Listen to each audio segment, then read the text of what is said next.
মটর তো সবাই বানাও, কিন্তু আমি একটু অন্যরকম করে বানাই। তো ভাবলাম চলো তোমাদের সাথে শেয়ার করি। সব কিছু এখানে রেডি করে নিয়েছি, আর আলু প্রথমেই ভেজে নিচ্ছি নুন হলুদ দিয়ে। মটরটাও সিদ্ধ করে নিয়েছি, কুকারে 1 সিটি মেরে দিয়েছি।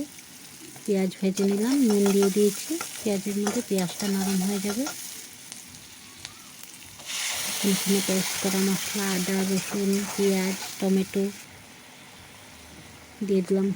হলুদ গুঁড়ো, জিরে গুঁড়ো, ধনে গুঁড়ো, লঙ্কা গুঁড়ো। মশলার সাথে ভালো করে কষে নেব।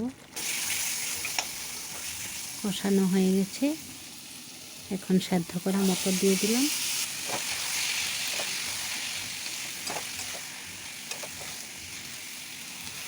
ভেজে রাখা আলু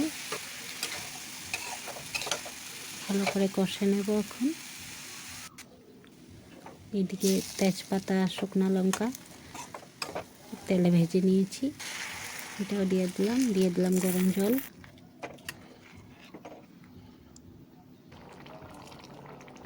কেটে রাখা টমেটো। এরকম করে বানিয়ে খেয়ে দেখবে, অন্যরকম একটা টেস্ট হয়। গরম মশলা দিয়ে দিলাম, এখন নামিয়ে নেব। আমার ভিডিওটা দেখার জন্য অসংখ্য ধন্যবাদ সবাইকে।